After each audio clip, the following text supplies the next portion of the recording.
오늘 종려주일이고 다음 주일은 부활주일입니다. 우리 1년 3번 공식적인 우리 절기 헌금을 우리가 드립니다. 물론 송구영신 신년 그 외에 여러분들이 성령이 감동된 대로 하시면 되겠습니다만 교회에서는 성탄절, 추수감사절, 부활주일이에요. 근데 다음 주일 부활주일 오늘 미리 헌금 봉투를 넣어드렸어야 되는데 저기 뒤에 나가실 때에 하나씩 가져가시고 다음 주 바로 해도 되겠지만은 고난주간 기도하면서 헌금도 그렇게 정성껏 준비했으면 좋겠습니다. 주님께서 십자가를 지기 위해서 3년 공생의 마지막 그 6월절에 예루살렘으로 올라가신 날이 바로 오늘입니다. 예수님께서 제자들과 예루살렘에 입성하신 날인데 6월절을 지키기 위해서요.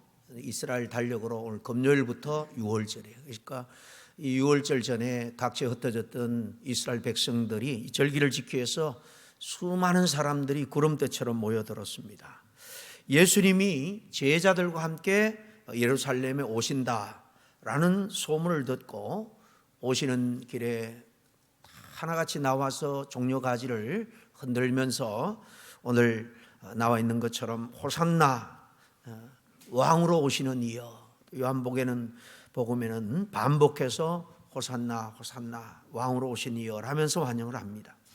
그날 예루살렘은 말 그대로 축제 분위기였습니다.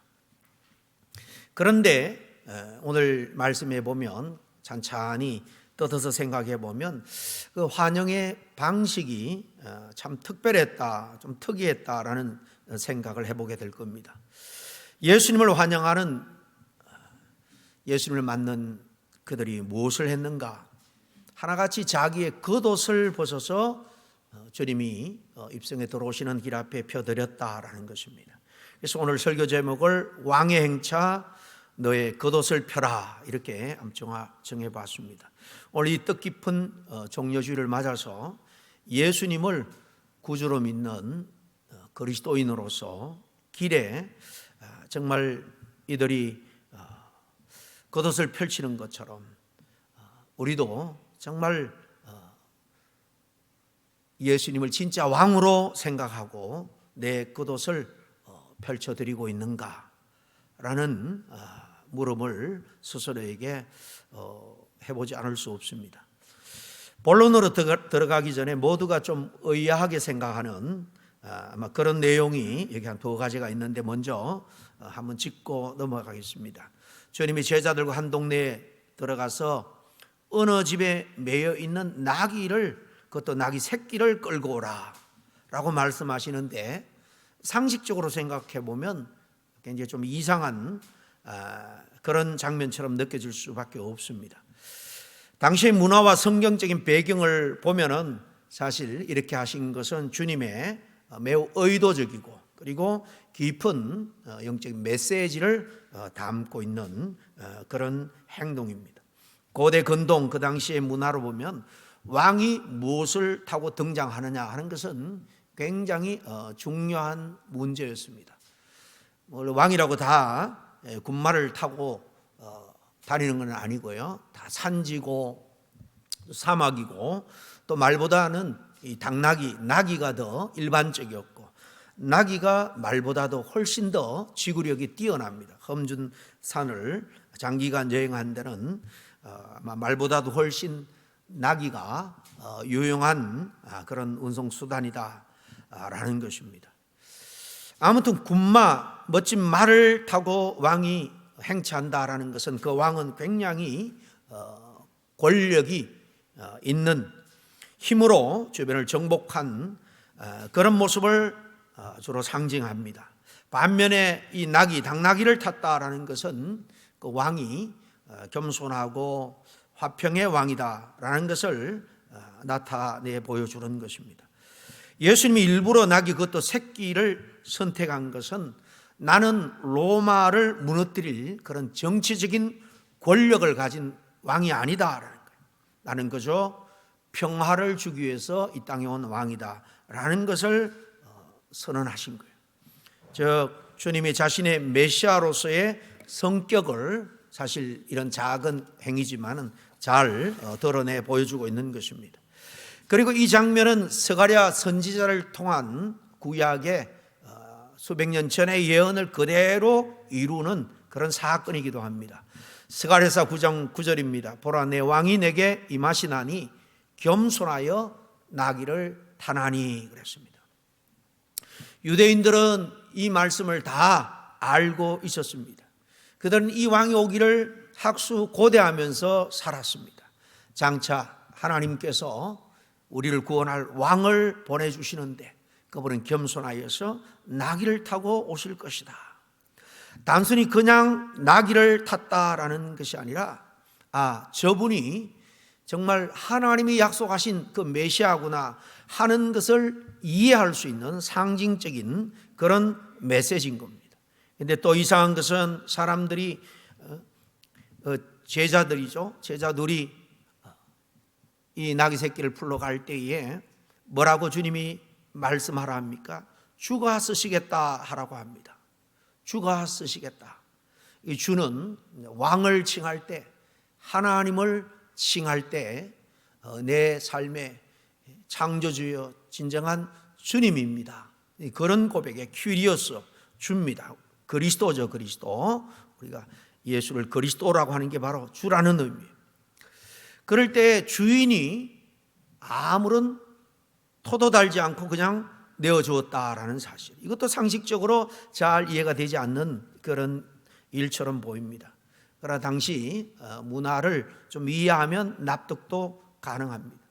당시는 이 랍비들 다 율법 선생들이죠, 스승들. 그들이나 또 왕적인 권위를 가진 사람들, 왕족이나 또 왕의 대사 대리 뭐 이런 사람들은 여행할 때 공적인 필요들, 물건들을 요청할 그런 권리가 있었고 그 지역의 하급 관리들은 제공할 의무가 있었다라고 합니다. 특히 주가 쓰시겠다라는 표현은 단순한 요청이 아닙니다. 신적인 권위를 나타내는 그런 선언인 거예요. 그리고 실제로 주인이 막지 않은 것은 하나님의 섭리 안에서 준비되어 것이다 라는 것을 우리가 알 수 있습니다. 말씀드린 것처럼 구약의 예언의 성취를 위한 하나님의 섭리죠. 그리고 많은 성경학자들은 이 나귀 주인이 일찍이 주님에 대한 소문을 그리고 또 주님의 놀라운 기적 사건이나 가르침을 직접 들은 12제자에는 속하지 않았지만은 제자였을 수도 있고, 아무튼 예수님께 마음에 감동을 받아서 이렇게 결정적인 순간에 제자들의 요청에 응했을 것이다. 그러니까 주님이 준비시켜 주신 사람이다, 이렇게 이해도 가능할 겁니다. 어쨌든 이렇게 나귀 새끼를 타고 입성하는 모습 속에서 예수님은 나는 이렇게 약한 모습으로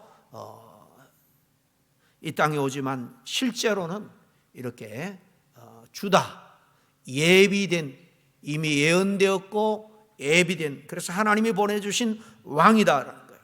그리고 그분은 평화를 가져오는 참된 메시아다라는 거예요. 이렇게 지금 주님은 이 모든 퍼포먼스를 통해서 사실 깊은 영적인 메시지를 주고 있는 겁니다. 이 장면은 단순한 역사적인 사건이 아니라 우리 신앙 생활에도, 우리의 신앙에도 중요한 질문을 던져줍니다. 나는 어떤 예수님을 기대하는가 하는 물음이에요. 여러분 어떤 예수님을 기대합니까? 내 문제를 내가 부탁만 하면 적극적으로 들어주는 힘센 그런 왕인가, 아니면 나를 영적으로 다스리고 인도하는 평강의 왕인가? 예수님은 지금도 말씀합니다. 주가 쓰시겠다, 주가 쓰시겠다.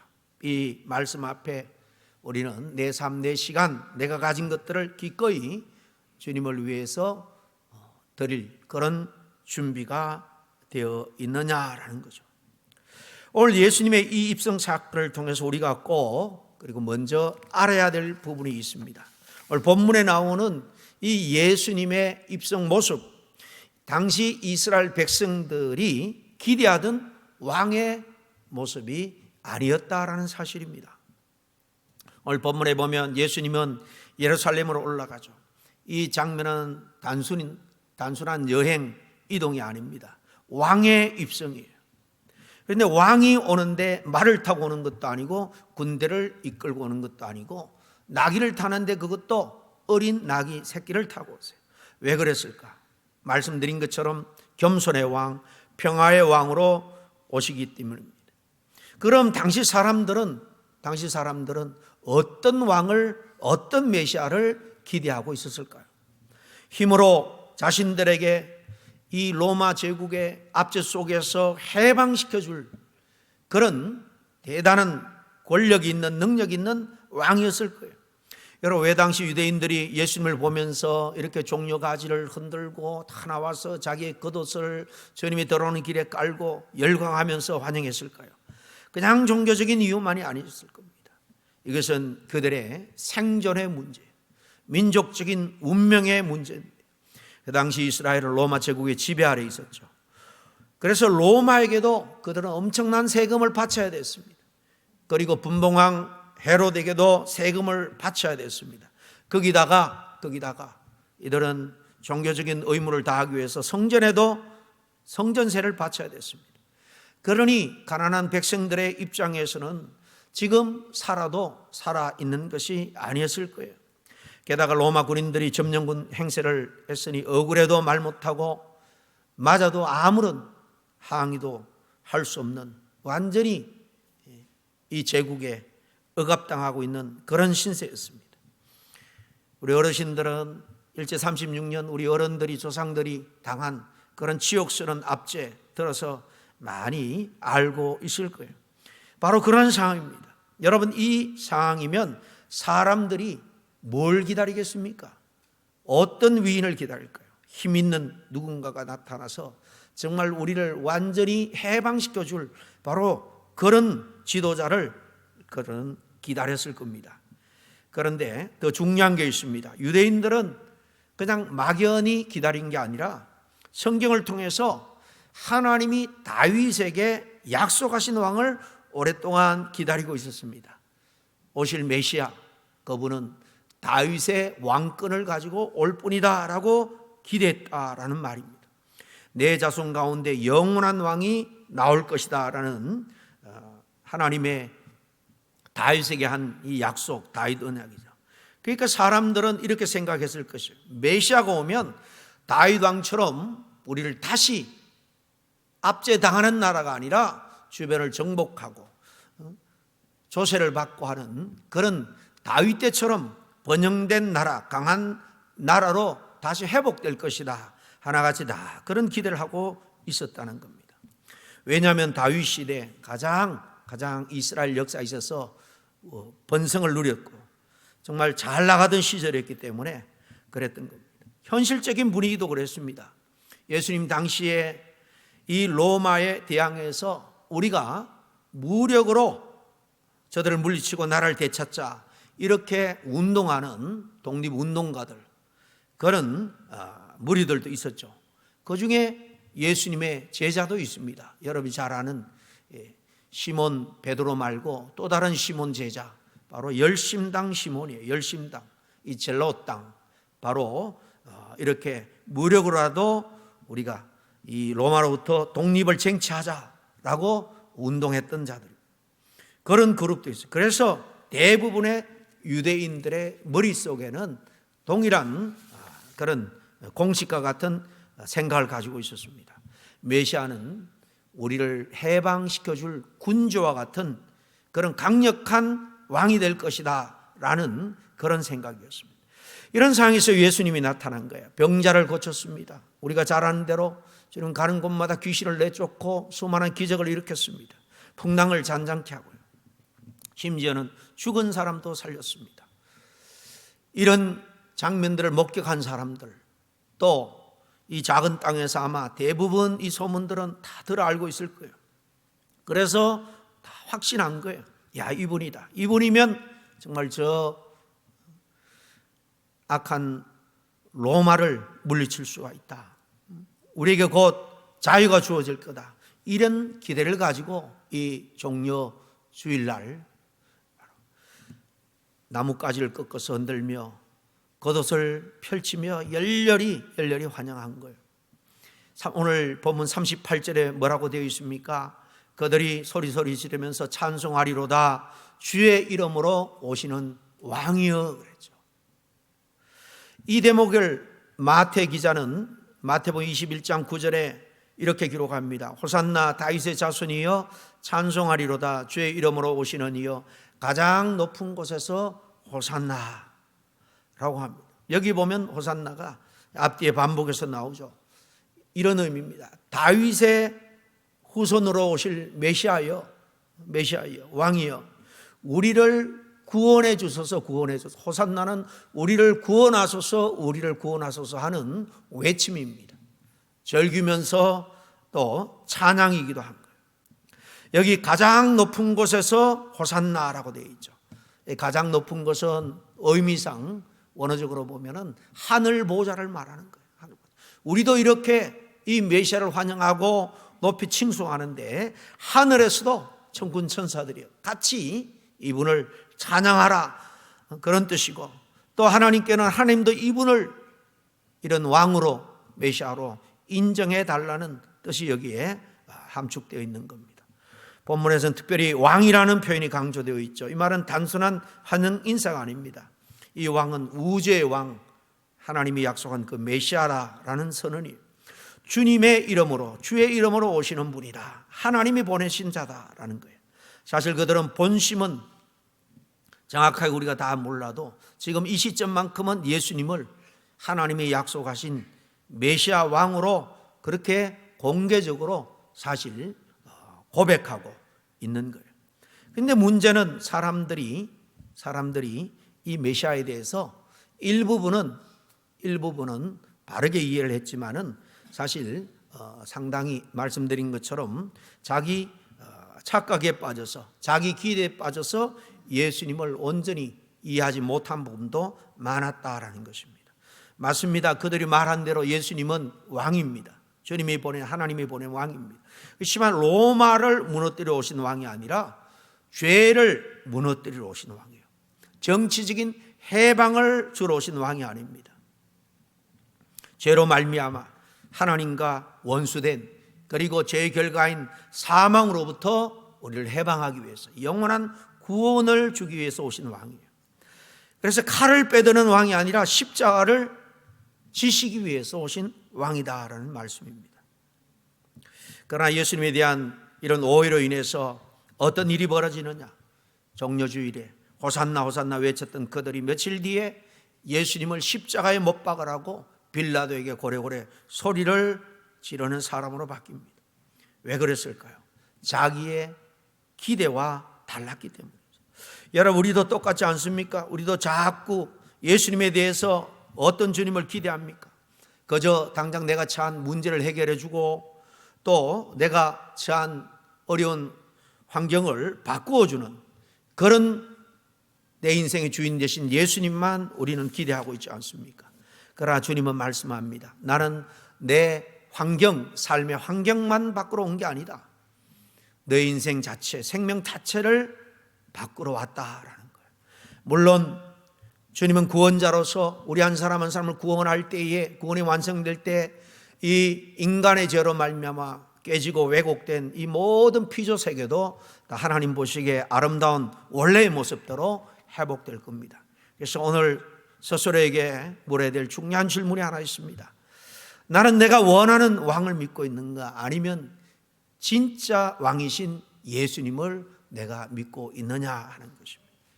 오늘 본문에서 아주 중요한 부분이 있고 특별히 우리가 다 들었으면 하는 그런 귀한 메시지, 예루살렘으로 입성하시던 주님 앞에 이들이 겉옷을 펴서 드린 이야기죠. 여러분, 이렇게 당시 이스라엘 백성들이 자신의 겉옷을 펴드린 것, 한마디로 말하면 자신의 모든 것을 그분 앞에 다 올인했다는 것입니다. 다 헌신했다라는 행동이에요. 자신의 삶을 전적으로 드리는 신앙적인 행위와 같은 거예요. 핵심적인 오늘 본문 말씀 36절입니다. 가실 때에 그들이 자기의 겉옷을 길에 펴더라 그랬죠. 여러분, 그들의 곁옷을 지금 주님이 가는 맨바닥길에 펴고 있습니다. 왜 그랬을까요? 적어도 그들 입장에서는 자기들의 운명, 민족의 운명이 걸린 왕, 이 왕을 맞이하는 최고의 예우예요. 그렇지만 이것은 단순한 게 아닙니다. 사실 그분에게 모든 것을 걸듯이 자신의 삶을 철저하게 그분 앞에 내려놓는 그런 행위입니다. 여러분, 당시 겉옷은 무엇을 의미했을까요? 이 유대인들이 입던 겉옷, 이 심나라고 말하는데요, 이 정방형 담요와 같은 모양이에요. 중간에 이렇게 팔을 끼울 수 있는 구멍이 둘 나 있어서 끼우면 도포처럼 이렇게 코트처럼 낮에는 입을 수 있고, 또 당시 도보로 다 여행을 하고 있었기 때문에 야외에서 밤을 샐 때가 많이 있습니다. 그때는 이것을 이불로 사용을 했습니다. 여러분, 돈 있는 사람들은 이 겉옷을 아주 비싼 천으로 아주 멋있게 만들어 입었습니다. 그래서 이 겉옷만 봐도 이 사람의 신분이 어떤가, 어떤 명예를 가진 사람인가 하는 것을 알 정도였습니다. 그러니까 이 겉옷이라는 것은 그 사람 됨됨이의 삶의 그 자체를 상징하는 아주 중요한 물건이었다는 겁니다. 그걸 벗어서 지금 길에다 펴드린 거예요. 주님, 이 말은 제 인생을 이제 주님께 맡깁니다. 주님, 제 인생을 밟고 가세요. 더 이상 내 인생의 주인이 나가 아니라 주님입니다. 주님이 내 인생의 주인이고 왕입니다. 내 삶의 주권을 온전히 당신께 드립니다. 이런 고백이 겉옷을 벌어서 까드린 이 행위에 포함되어 있는 겁니다. 여러분, 여기 중요한 질문이 있습니다. 나는 지금 무엇을 붙잡고 있느냐 하는 거예요. 내 겉옷을 벗지 못하는 그런 이유가 무언가 하는 것입니다. 그렇다면 이유는 간단합니다. 놓기 싫었을 겁니다. 내 계획, 내 자존심, 내 방식, 내 욕심, 이것을 내려놓지 못하고 있기 때문입니다. 그래서 주님은 내 인생 위를 지나가지 못해요. 여러분, 예수님은 겉옷 위를 지나가는 왕입니다. 내가 내려놓는 만큼 주님이 내 삶에 들어오셔서 왕으로 나를 온전히 다스리고 심지어 죄의 권세를 깨뜨리고 천국까지 인도하시기를 원하시는 그분이 바로 저와 여러분이 묻는 예수님이에요. 그런데 여러분, 이 군중들이 호산나 주의 이름으로 오시는 왕이여라며 환호했지만 안타깝게도 닷새 후에 이 고백은 완전히 바뀝니다. 호산나 주의 이름으로 오시는 왕이여, 이 고백은 대단한 신앙 고백처럼 들립니다. 그런데 이 고백은 고작 닷새밖에 가지 못했다는 거예요. 거주 금요일 그 일제히 예수님을 십자가에 못 박으라고 고래고래 소리를 지릅니다. 왜 그랬을까? 자신들의 이 외투 겉옷은 펴드렸는지 모르겠지만 진정 그들의 마음은 드리지 않았기 때문입니다. 여러분, 신앙은 어떤 분위기가 아닙니다. 찬양할 때 감동을 받는 것, 특별한 집회에서 말씀을 듣고 마음이 뜨거워지는 것 중요합니다. 그러나 그것은 시작일 뿐이에요. 진짜 신앙은 나는 예수님을 왕으로 모시며 살아간다라는 믿음과 결단입니다. 그리고 실제 삶에서 무언가를 결정할 때, 다시 말하면 내 귀한 돈을 쓰거나 시간을 쓸 때, 또 어떤 사람과 관계를 형성해서 교제를 할 때도 정말 예수님께서 내 이런 모든 결정의 생각의 왕인가, 왕으로 인정하는 것, 왕이신 주님이 기뻐하는 쪽으로 결정하는 것, 이게 바로 진짜 신앙이다라는 겁니다. 오늘 39절에 보면 바리새인들이 제자들을 책망하여 조용히 시키라, 그렇게 예수님께 말합니다. 왜냐하면 이 예수님을 지금 왕으로 신처럼 그렇게 떠받드니까 바리새인들이 마음이 아주 불편했던 겁니다. 제자들을 책망하라는 겁니다. 12제자를 말하는 게 아니에요. 지금 예수님을 추종하는 환호하는 모든 사람들을 다 책망하라 라고 할 때 예수님 뭐라고 말합니까? 그 다음 40절에 보면 이들이 침묵하면 돌들이 소리 지르리라, 이렇게 말합니다.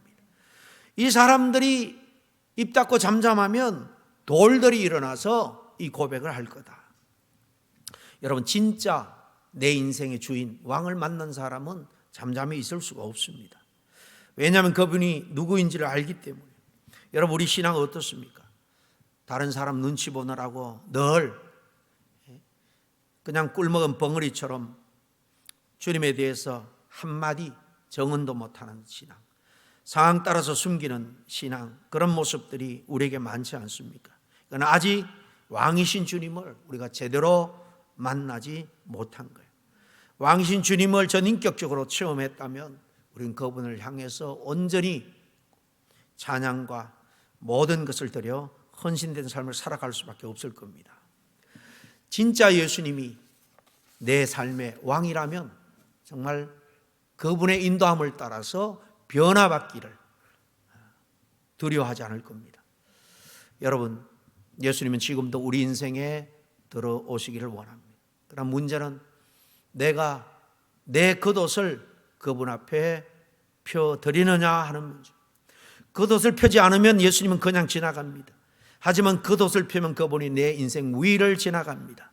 내 인생을 책임진다 그 말입니다. 오늘 이 시간 조용히 마음으로 고백하며 결단한 시간이 되었습니다.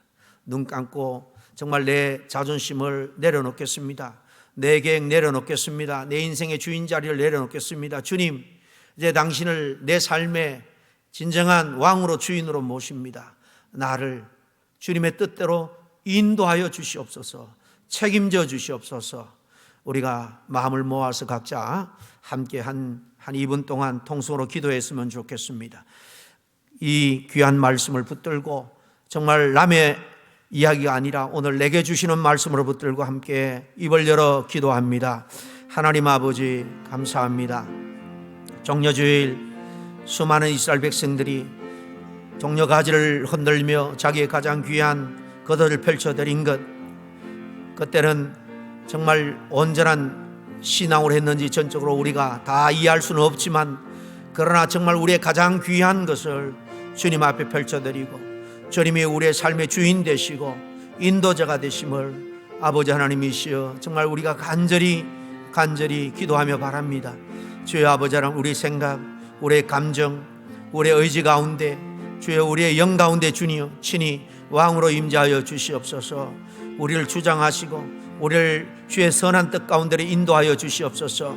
하나님의 아버지 하나님이시여 정말 당당한 자녀로서 왕 되신 주님의 제자로서 살아간다라는 것은 아버지 하나님 믿음의 담력을 가지고 아버지 용기를 가지고 전적으로 헌신하며 살아가는 삶이 될 수밖에 없음을 깨닫습니다. 하나님, 우리의 내면으로부터 속 사람으로부터 변화되게 하여 주시옵소서. 주여 아버지, 여전히 내가 주인 되어서 내가 왕노릇하며 살아가는 그런 아버지 형식적인 그리스도인이 아니라 내 마음으로부터 정말 온전히 주님을 왕으로 섬기며 주님 앞에 나의 모든 것을 내려놓을 수 있는 그런 아버지는 온전한 믿음의 사람이 되게 하여 주시옵소서. 주님 아버지, 오늘 귀한 말씀을 통해서 새롭게 결단할 수 있도록 인도해 주시니 감사를 드립니다. 우리는 겉으로는 예배하고 겉으로는 주님을 사랑하고 환영하지만 실제로 내 삶을 온전히 주를 위해서 내놓지 못하고 있었을 때가 얼마나 많았는지 모릅니다. 오늘 이 말씀 앞에서 내 겉옷을 벗어 주님 앞에 펼쳐드립니다. 내 인생을 주님 장중에 붙들고 인도하여 주시옵소서.